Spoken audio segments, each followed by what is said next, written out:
네, 그럼 인사하고 시작하겠습니다. 안녕하십니까? 네, 2024년 보건임용 대비 김동현 팀 기본이론 강의 시작하게 돼서 선생님들 만나 뵙게 돼서 반갑고 기쁩니다. 네, 이 강의를 시작할 때가 제일 떨리는 것 같아요. 네, 그 대학 때 미팅 가는 거 이상으로 훨씬 더 떨리는 것 같아요. 네, 왜냐하면 선생님들 다 새로운 각오로 공부를 시작하시고 새해가 시작되고 새 강의가 시작되고 새로운 도전을 하시기 때문에 그 시간이 참 이 텐션이 긴장이 있는 시간인 것 같습니다. 근데 제가 올라오기 직전에 어떤 글을 잠깐 보게 됐는데 거기 이런 내용이 있더라고요. 사람을 물질적으로 대하지 말고 그 사람을 인격으로 대해라. 그런 글이 있었어요. 제가 늘 강조하고 그렇게 생각하는 부분인데 특별히 임용시험을 준비하는 이제 선생님이 되시려는 선생님들, 예비 교사, 예비 선생님들을 보면서 잘 도와야겠다. 예, 정말 그 인격과 인격이 만나서 잘 도와드려서 합격할 수 있도록 해야겠다. 이런 생각을 다짐을 하면서 올라오게 됐습니다. 또 하나는 이 만나는 게 참 우연이 아니잖아요. 아니 뭐 그냥 많은 그 선택지 중에서 만나서 함께 공부하는 거다 이렇게 생각할 수 있지만 저는 강의를 벌써 18년째 강의를 하고 있는데 이 선생님들과의 만남이 이게 정말 예사롭지 않은 것 같아요. 특히나 또 첫 시간에 직강 또 인강으로 수업을 듣는 모든 선생님들 다 이거 보통 일이 아니에요. 네, 이제 저를 만나셨기 때문에 같이 공부하기 때문에 우리 팀하고 같이 공부하니까 반드시 합격할 거다. 네, 어디서 그런 자신감이 나오는가? 이건 이제 여러분들과 같이 강의를 진행해 가면서 이제까지 제가 경험했던 것들, 또 공부했던 것들, 또 여러분들과 같이 공부하면서 현재까지 왔던 모든 노하우들을 다 쏟아낼 테니까 선생님들도 최선을 다해서 공부하시고 이렇게 합격하시기를 바라는 마음입니다. 자, 2024년 보건임용 대비 김동현 팀 기본이론 강의에서 이제 2024년 대비 강의 계획, 사실 합격 설명회를 지난 작년이죠. 이제 12월 달에 했었어요. 근데 많은 이야기 하지 않았습니다. 그냥 같이 공부하고 여러분들 잘 도울 것이다. 사실 그 합격 전략 설명회 보통 이렇게 했었거든요. 그래서 어떤 전략을 가지고 강의를 할 것이냐. 물건 파는 것처럼 막 우리의 강의를 들으면 여러분 합격할 수 있습니다. 뭐 그런 것도 많이 했었는데 다 필요 없더라고요. 제가 내린 결론은 정말 마음을 다해서 가르치는 것이 필요하고 강의를 하는 것이 필요하고 선생님들과 이 뭐 코드를 맞춘다면 좀 그렇지만 잘 눈높이를 맞추어서 무엇이 필요하고 어떤 게 정말 도움이 되는지를 잘 전달드리는 게 필요한 것 같다. 그래서 앞에서 말씀드린 것처럼 이제까지의 임용 강의를 해오면서 쌓아왔던 축적했던 모든 것들을 다 올해 다 이렇게 쏟아낼 수 있도록 선생님들 그렇게 공부할 수 있도록 돕겠다라는 게 핵심입니다. 근데 이제 강의 계획은 그냥 간단하게만 짧게 제가 OT를 좀 해드리면 크게 두 파트예요. 여러분들이 이제 초수로 공부를 하는 경우 공부를 이미 이전에 해봤다 하더라도 이 본 강의가 올해 강의가 어떤 식으로 흘러갈 것인지 머릿속에 블루프린트 일종의 청사진을 가지고 있어야 흐름이 있잖아요. 앞으로 어떻게 진행될 거라는 것을 그림을 가지고 갈 때 사람이 덜 불안합니다. 그래서 크게 두 파트로 나눠서 이론 강의와 문제풀이 강의로 나눠진다. 이제 강의의 전반부는 다른 생각하지 마시고 이 내용을 내가 잘 익히겠다라고 생각하면 되는데 이따 말씀드리겠지만 처음 보는 게 아니잖아요. 그렇죠? 네. 다 우리가 공부하고 그리고 그걸 가지고 국가고시에서 합격하고 간호사 되시고 일을 하다가 또는 제 학생들도 지금 이제 공부를 하고 이제 국가고시를 보려고 하기 전에 이 내용들을 보니까 일부는 처음 보는 경우도 간혹 있더라고요. 4학년인 경우. 근데 그렇지 않으면 다 한번 본 내용들을 다시 본다라고 생각이 됩니다.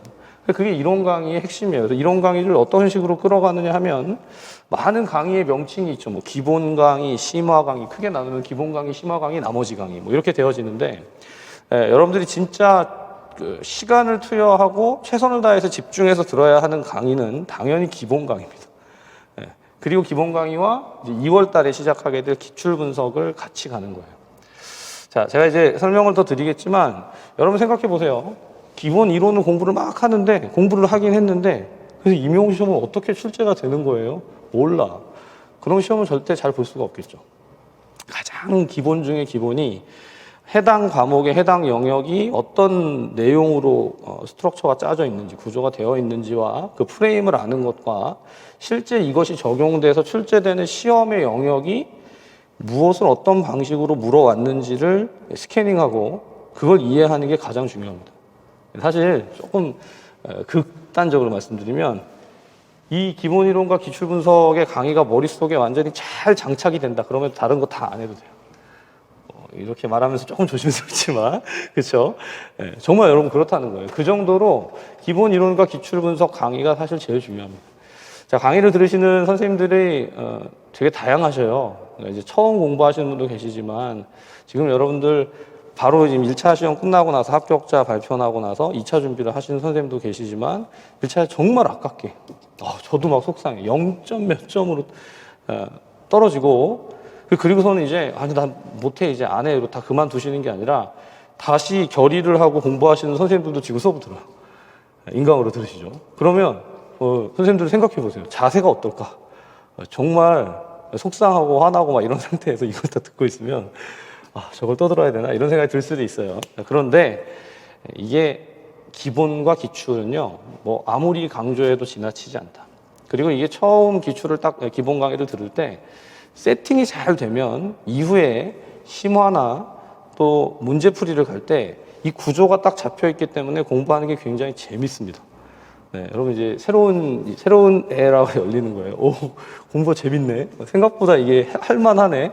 이런 생각을 하면서 할 수 있게끔 제가 가이드를 해드리도록 하겠습니다. 자, 우리 여기 이제 세 번째 보면 심화 이론은 여기까지가 중요하다고 했잖아요. 이걸 잘 지역부터 시작해서 지역 성인, 여성, 아동, 정신까지 다 공부하고 나서 심화에 가면 이걸 쫙 압축해서 2달 만에 전체를 다시 돌리는 거예요. 그러니까 1회를 공부하고 2회독을 들어가는 게 심화 이론에서 2회독을 한다 이렇게 생각하시면 됩니다. 아니 나는 앞에 1월부터 4월까지 할 때 1회독이 다 안 되는 것 같은데요. 이런 생각을 하고 실제로도 힘들어하는 경우도 많거든요. 그냥 그래도 끝까지 가세요 일단.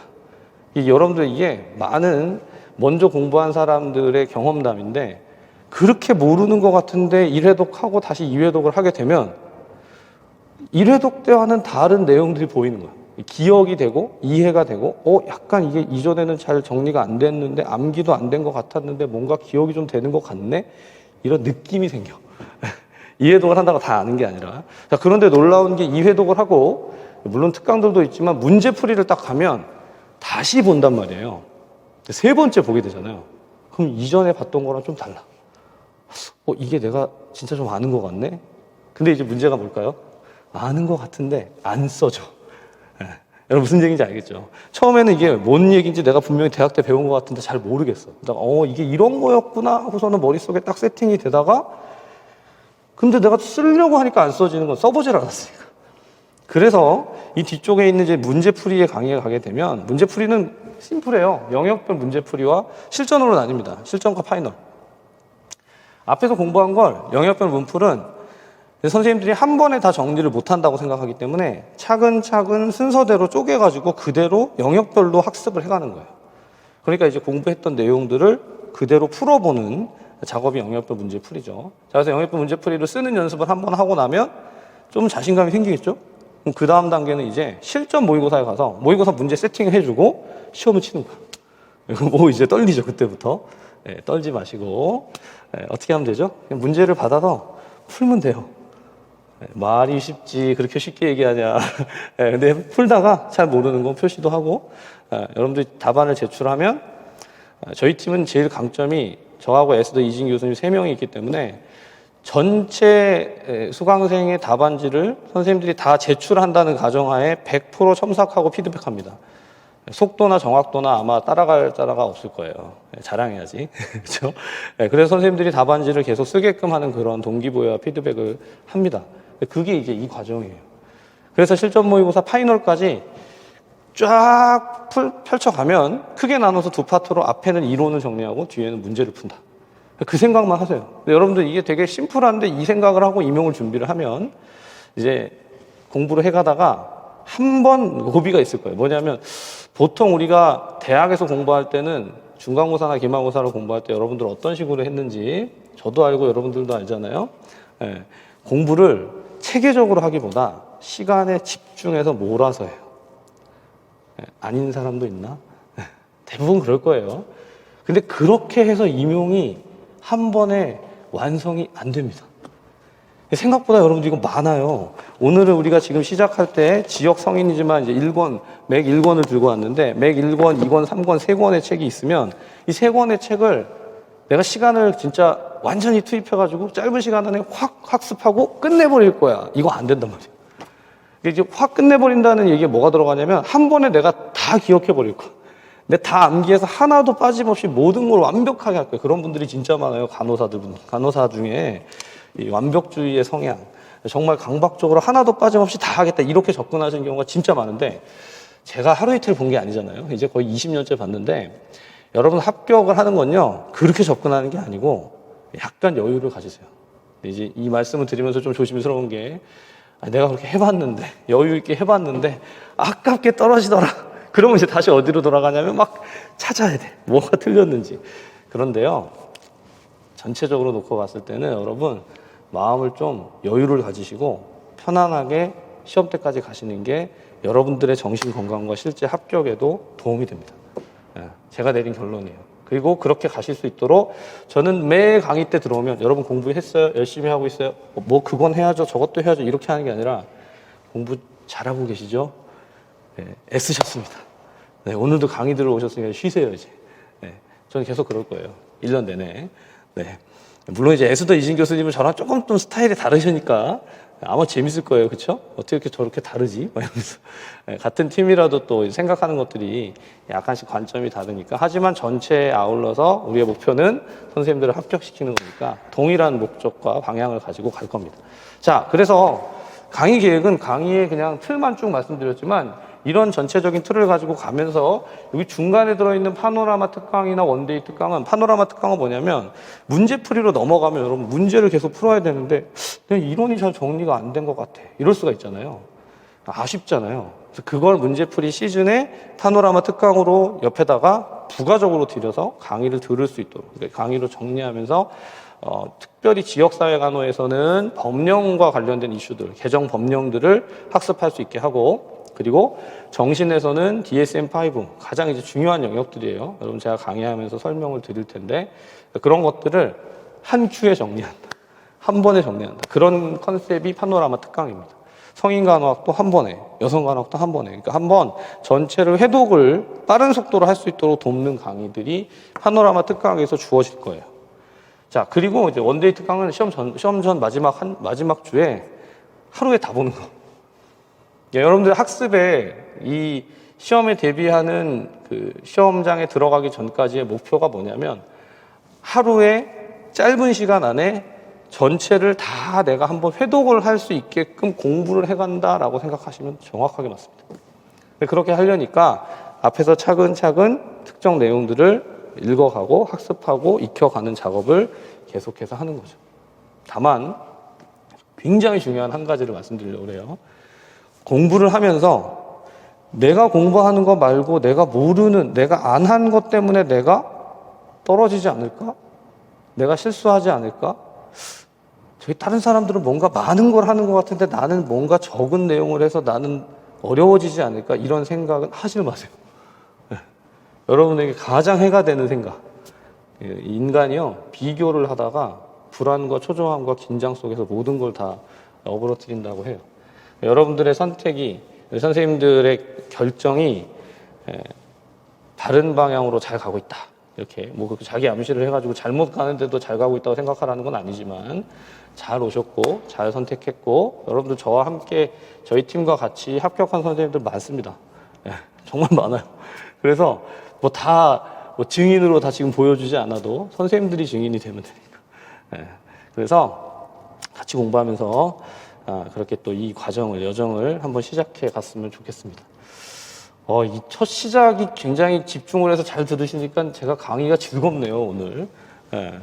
자, 그래서 여러분 이제 이 강의 계획에 이어지는 합격 공부 방법론은 제가 이걸 공부 방법론을 아주 오랜 시간, 많은 시간을 투입해서 강의를 했던 적도 있었고, 이거를 좀 빠르게 넘어가기도 했었는데, 선생님들의 호불호가 갈려요. 근데 이제 핵심은 뭐냐면, 공부 방법론을 제가 이렇게 좀 풀어놨어요. 2022년 대비해서 우리가 어떻게 했었는지, 2023년에 어떤 식으로 접근했었는지, 2024년에는 어떻게 할 것인지.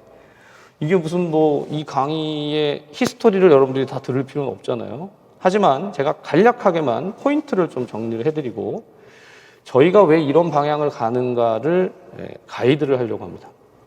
자, 이제 처음에 제가 2022년, 지난 3년치만 생각을 해보면 그 전에 제가 강의를 오랫동안 했지만 팀 티칭이 시작된, 에스더 이진 교수님이랑 팀 티칭이 시작된 지가 벌써 4년 차거든요. 자, 근데 2022년도를 시작할 때 제가 이런 접근을 했어요. 선생님들 여기 STTT가 뭔지 아세요? STTT는 간단히 말씀드리면 스터디, 테스트, 테스트, 테스트, 테스트예요. 쉽죠? 스터디를 하고 스터디를 한 사람과 스터디, 테스트, 테스트, 테스트를 한 사람과 누가 더 공부를 잘할까? 더 점수가 득점률이 높을까? 당연히 TTTT가 있는 거예요. 학습을 하고 확인을 하고 학습을 하고 확인을 하고 이 작업을 계속 할 수 있도록 강의나 이 교육의 세팅이 그렇게 돼 있으면 선생님들의 성취도도 올라가면서 훨씬 더 기억을 잘한다. 그러니까 이거를 하려면 이제 제가 고민을 한 겁니다. 이 강의 세팅에서 임용 강의의 세팅에서 어떻게 도와주면 되겠는가. 선생님도 그런 생각 해볼 수 있잖아요. 선생님들 공부를 하는데 공부는 열심히 하는데 애를 쓰는데 이걸 어떻게 하면 이해와 기억과 암기를 잘 조화롭게 가져갈 수 있겠는가 해서 연구에서 나온 게 뭐였냐면 밴드를 만든 거였어요. 밴드가 네이버 밴드 있잖아요. 그 밴드에서 이렇게 밴드를 구성해가지고 밴드 안에서 이런 식으로 밴드를 막 구성해가지고 퀴즈도 내고 거기서 선생님들하고 계속해서 소통도 하고 이런 것들을 했었어요. 그게 2022년에 아주 핫 이슈를 이루면서 제가요 새로운 거 하는 거 되게 좋아하거든요. 새로운 거 하는 거 좋아하고 그걸 가지고 선생님들 어떻게 도와줄까를 막 고민하면서 밴드 안에서 퀴즈도 내고 정기적으로 퀴즈 내고 계속 퀴즈를 내면 알아서 채점을 해주더라고. 예. 밴드에서 자동 채점이 되니까. 되게 좋은 시스템이더라고요. 그래서 이런 방법들을 가지고 2023년에도 접근을 했습니다. 그래서 제가 작년에 이런 식으로 밴드 스터디의 활용 방안을 아예 보여드렸어요. 밴드 스터디라는 건 이제 직강의 선생님들은 사실 직강에서 만나기 때문에 이 자체가 밴드예요. 그렇잖아요. 예. 같이 공부하는 선생님들을 매주 만나게 되니까 서로 싸우지만 않는다면 그렇죠? 같이 이제 열심히 한 목표를 향해서 간다. 근데 이제 그래서 유익이 뭐냐면 공부를 혼자 하다 보면 힘들거든. 지치거든. 이거 말씀드렸지만 1년을 꾸준히 지치지 않고 가려면 강의도 꾸준히 주어져야 되지만 공부하는 선생님들과 같이 이 상호작용을 하면서 끝까지 가는 게 되게 중요하다. 그래서 그래서 엄마야 잠시만. 그래서 네 당황했습니다. 네. 그래서 이렇게 진행을 했었고 그 밴드 스터디 안에서 이런 식으로 막 공부 인증을 하고 미션을 제가 줬어요. 그래서 뭘 했냐면 매일 공부 인증을 해서 인증한 거 올리는 거. 공부를 안 하면 인증을 못 하잖아요. 공부는 안 했는데 사진만 찍어서 올리고 이럴 수 있어요? 이게 하루 이틀이지 못 하거든요. 계속해서 공부를 하는 거지. 그리고 막 퀴즈에 대한 것을 계속 피드백을 드리고 막 이랬어요. 이거를 2023년 대비해서 1년 내내 진행을 했습니다.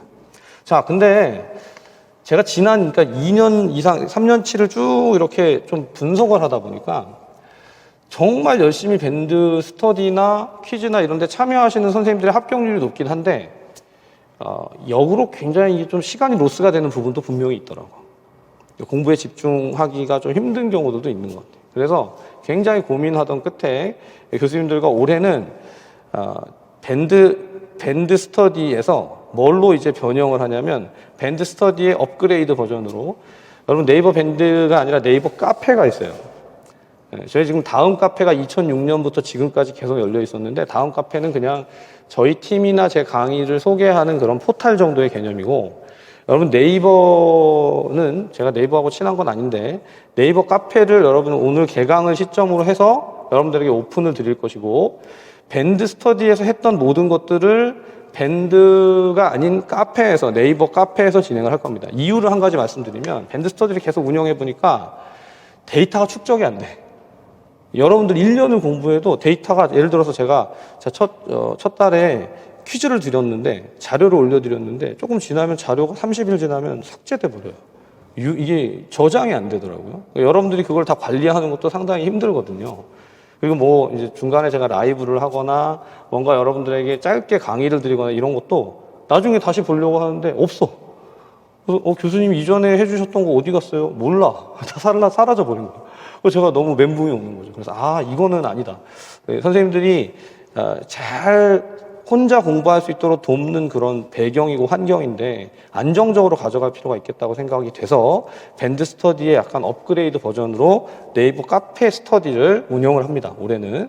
자, 그래서 이제 직강에서 수업을 들으시든 인강에서 수업을 들으시든 제가 네이버 카페를 구성해 드릴 테니까 이제 선생님들이 네이버 카페를 뭐 다른 도에서도 운영을 들어가서 활동도 해보시고 다 하겠지만 좀 달라요. 이게 뭐냐면 목적이 우리는 임용에 합격을 하기 위해서 제가 밴드도 그런 식으로 계속해서 활용했던 것을 제 나름대로 운영의 묘가 있기 때문에 밴드 스터디나 카페에서의 스터디의 방식들을 아주 절묘하게 잘 결합해서 선생님들이 공부할 수 있게끔 도와드릴 겁니다.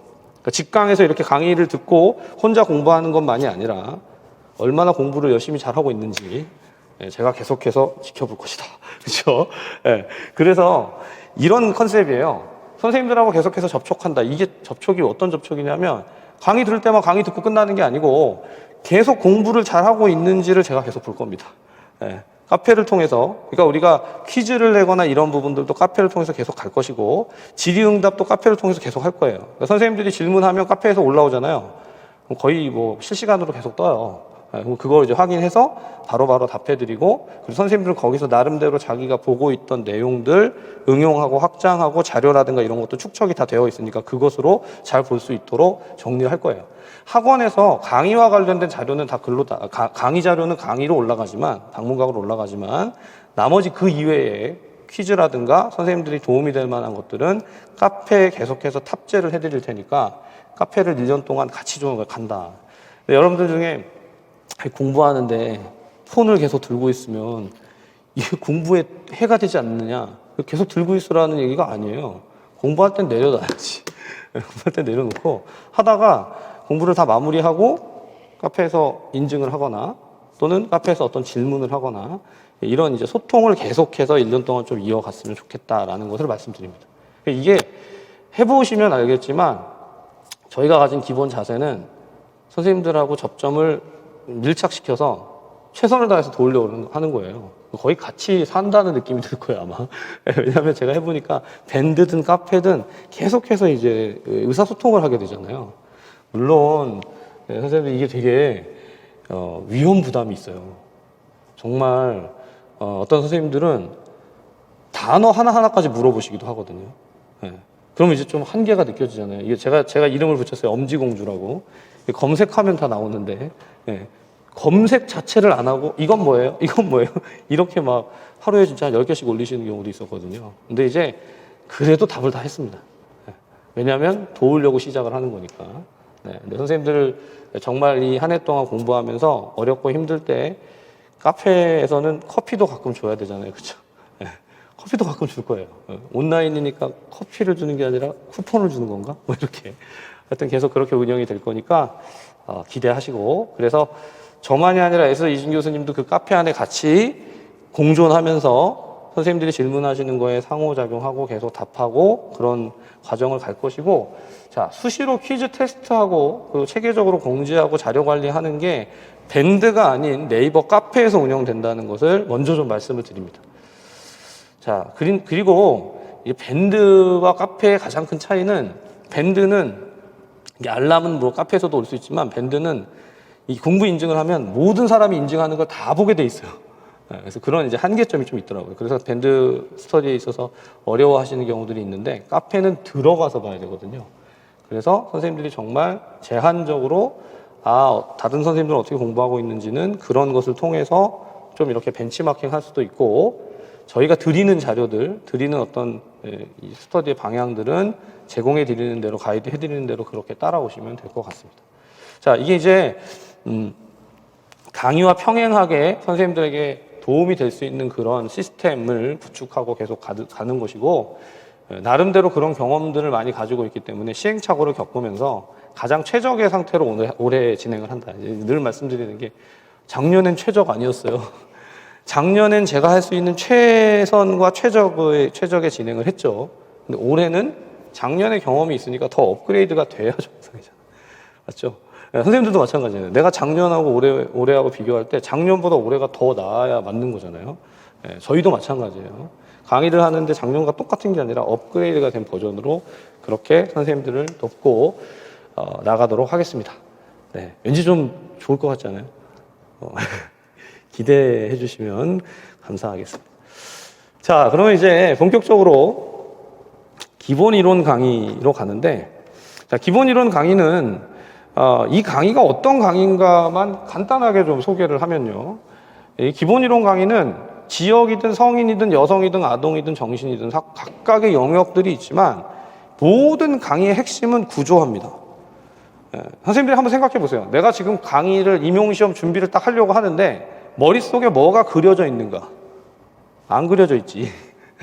뭐가 잘 그려져 있지 않잖아요. 이게 무슨 말이냐면 뭘 공부해야 되는지 어떤 내용이 중요한지 진짜 이게 골격이 프레임이 어떻게 갇혀 있는지를 모르면 공부를 해도 사상 두각을 찍는 것과 똑같아요. 다 없어져요. 하긴 했는데 사라져버려. 그러니까 이제 그걸 잘 세워가는 게 기본 강의의 핵심입니다. 그래서 저도 그렇게 강의를 하지만 이후에 에스더 이진 교수님도 구조화와 선생님들이 이해하고 기억할 수 있도록 그리고 무엇보다 답안을 작성하는 데 도움이 되는 강의로 이 강의를 끌어갈 거예요. 만약 강의를 듣다가 이거 답안 작성에 별로 도움 안 될 것 같은데요? 그러면 중단하셔도 돼요. 네, 조심스럽네.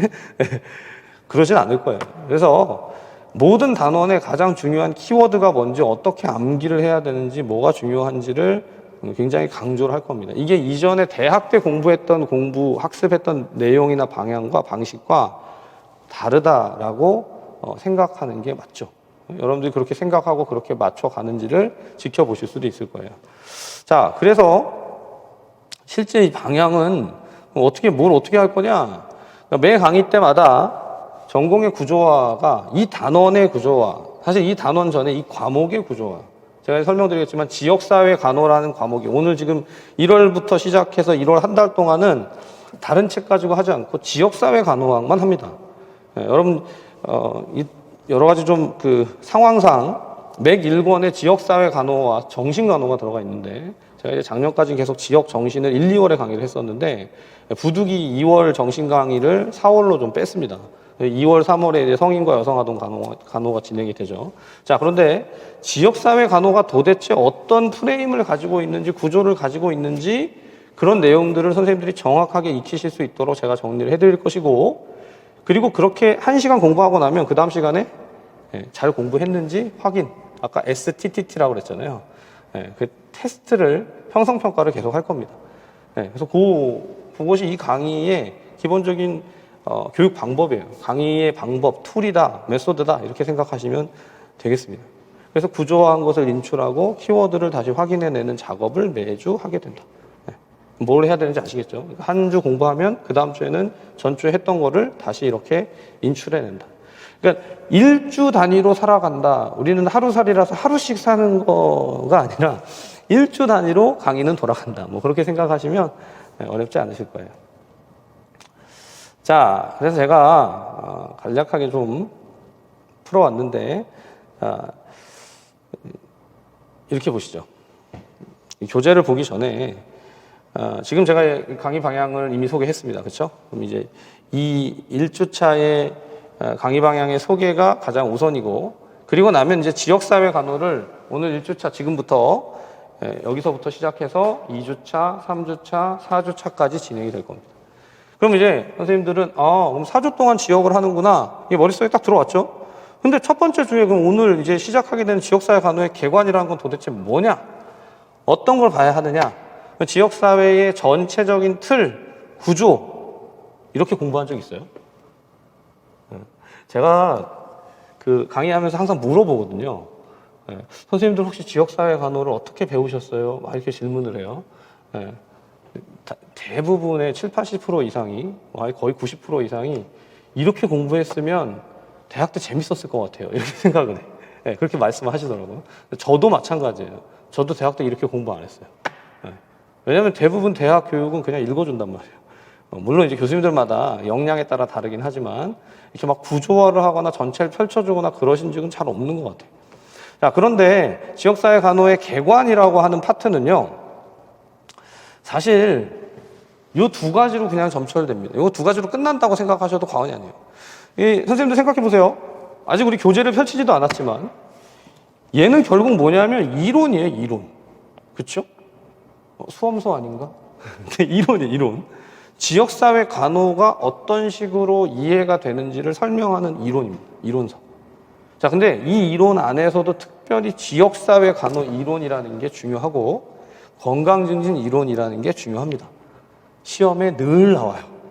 제가 말씀드리는 모든 설명에, 여러분 제가 대학에서도 대학원에서도 강의를 참 많이 해봤지만 거기서는 막 모든 설명의 끝에 이게 시험에 나와요 이런 얘기 잘 안 하거든요.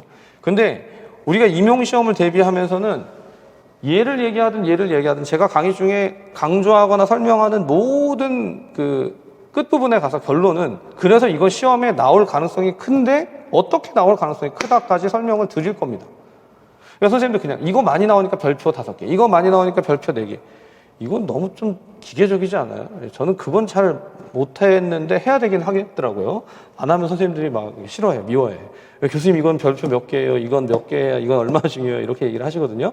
근데 그걸 분명히 이제 이후에 심화 강의나 압축 강의에 가면 별표도 치고 중요도를 얘기하지만 그거보다 선행돼야 되는 게 이런 흐름을 보는 거지. 아, 지역사회 간호에서 지역사회 간호 이론과 건강증진 이론, 이 이론적인 접근에 대한 것을 잘 이해하고 정리하는 게 기본이다. 이게 지역사회 간호의 개관이라고 했지만 전체를 아울러서 보는데 이 두 가지의 이론, 이 두 가지의 큰 카테고리의 이론들을 아는 게 제일 중요합니다. 네, 왜 그런지는 이제 보면서 구체적으로 봐갈 거고요. 선생님 머릿속에 지역사회를 시작했어 그러면 나 지역사회 간호 이론 알았고 건강증진 이론 알았어. 오케이 끝. 네, 그렇게 보셔도 끝나요. 네. 자, 그럼 두 번째. 근데 개관은 오리엔테이션이고 문을 여는 거잖아요. 그 다음은 뭐지? 근데 뭔가 이제 바닥을 다져야 되잖아요. 그게 기본 다지기의 내용이라고 볼 수 있는데 순서상 기본 다지기에 들어가면 크게 이 세 가지 정도가 있습니다. 지역사회 간호라는 것을 좀 안다 하는 사람들, 제가 좀 알잖아요, 그렇죠? 지역사회 간호를 좀 안다는 사람은 기본적인 틀이 지역사회 간호가 뭐랑 연결이 되어 있는가를 설명할 수 있어야 돼.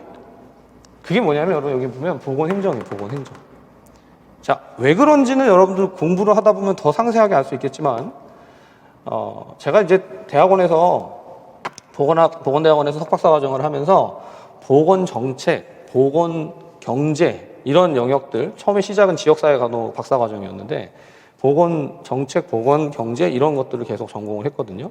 근데 이게 다 뭐냐면 여러분 보건행정이나 보건경제, 보건정책 그냥 요약하면 보건의료 제도와 관련된 영역들을 아는지 모르는지가 지역사회 간호를 이해하는데 가장 근간, 베이스가 된다. 네. 사실 우리 간호는요 이런 거 다 필요 없거든요.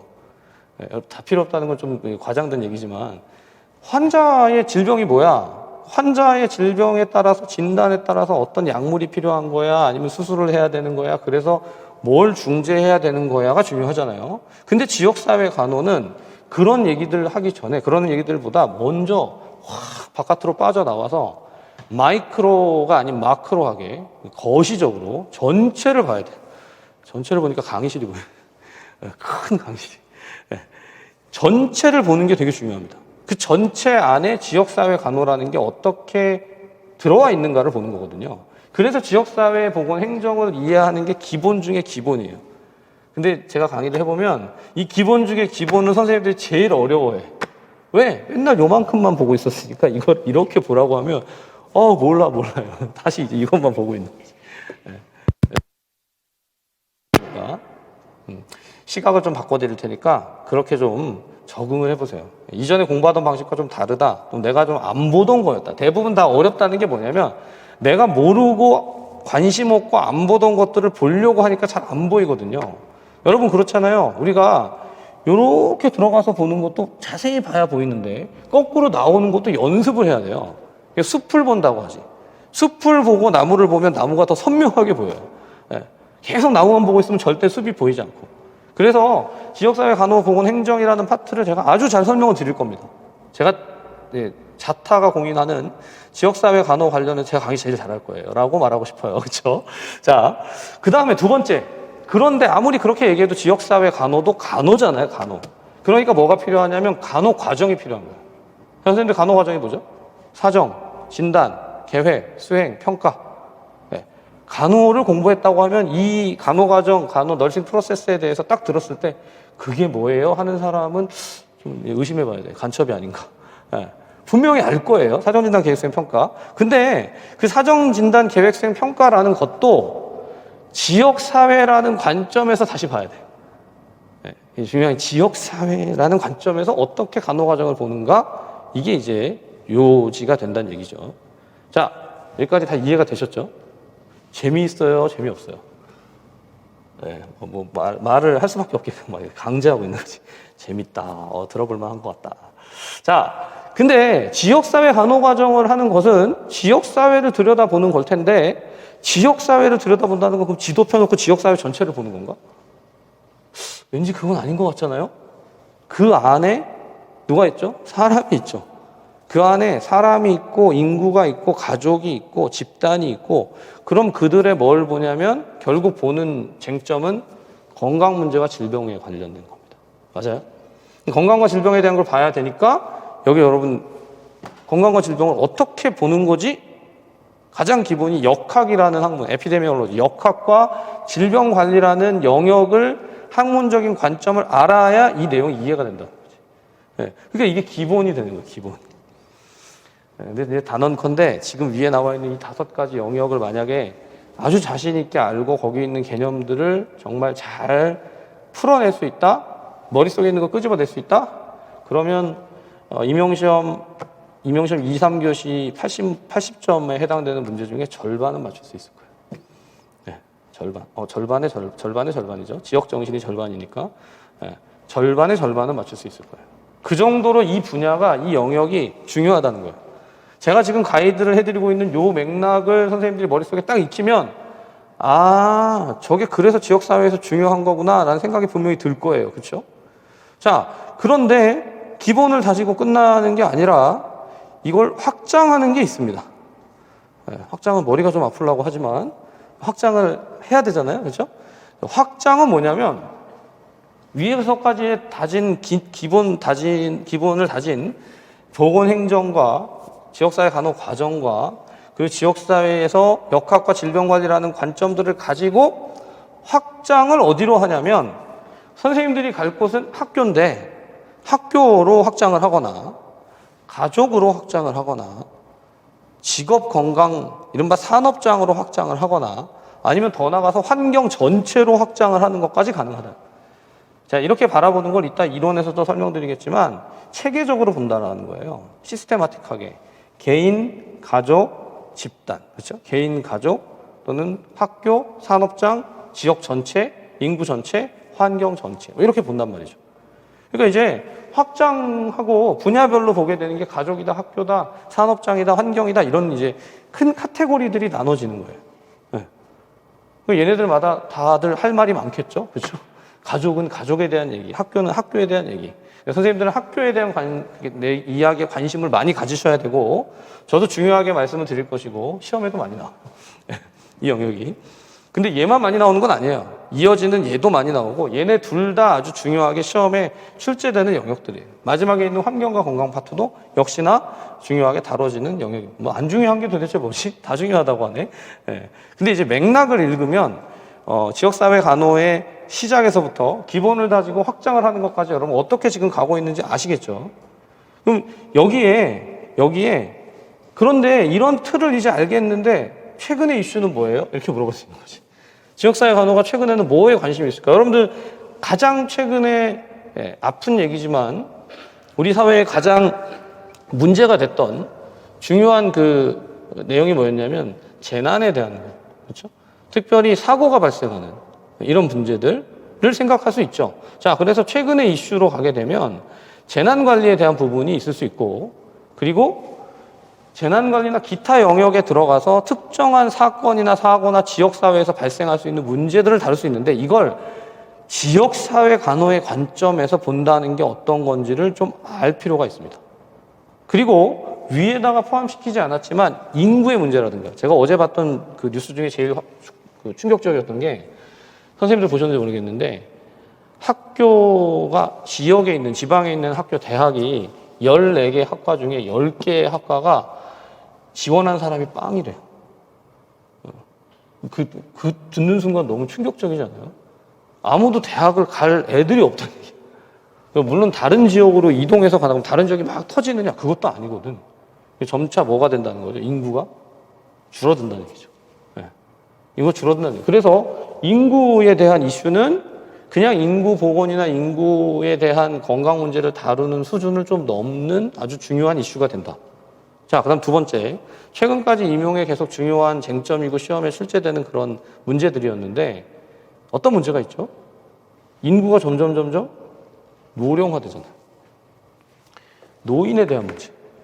노인 장기요양 보험이라든가 노인의 건강 문제라든가 노인이 계속해서 늘어나게 되면 이게 부양이 안 된다는 문제가 있죠. 그렇죠? 노인의 부양에 대한 문제. 이런 것들이 제가 분류를 하기를 최근의 이슈라고 했는데 이게 사회가 계속해서 생각해 가야 하는 중요한 문제구나라고 들 수 있죠. 근데 이 두 개 사이에 끼어 있는 모자보건, 여러분 여성 간호 내지는 모성 간호에서 임신과 분만과 산욕기의 어떤 그런 문제들과 출산에 대한 문제가 사실 같이 맞물려 있잖아요. 근데 그걸 지역사회 간호라는 관점에서 어떻게 바라봐야 하는지까지도 이 단원 안에서 생각하고 볼 필요가 있다. 그렇죠? 재난관리는 굉장히 특별한 영역이면서 중요한 영역이고 시험에 계속 다각도로 다루어지는 그런 한 파트이기도 합니다. 자, 그러면 아직 시작도 안 했지만 여러분들 머릿속에 지역사회 간호는 뭘 할 것인지 좀 이렇게 그림이 좀 그려지지 않아요? 네. 우리 지금 불과 1시간도 안 했어요. 네. 그럼 이렇게 그림이 그려지면 그렇다면 이제 그 다음으로 넘어가게 되면 여기서 어디로 가겠어요? 다시 위로 올라가야지. 그렇다면 이제 문을 활짝 열고 지역사회 간호의 개관을 한번 제대로 해봅시다. 개관에 들어가 보니 그럼 뭐가 있어요? 지역사회 간호 이론이 있고 각종 이제 내용들이 구체화될 것이다. 전체를 보고 이제 숲에서 나무로 들어가서 나무를 잘 살펴보고 다시 숲으로 빠져나왔다가 또 들어가고 이런 작업을 이제 강의 진행 내내 하게 될 겁니다. 네, 재밌겠죠? 네, 그러면 한번 가보도록 하겠습니다. 한 10분 정도 쉬고 계속 진행하도록 하겠습니다.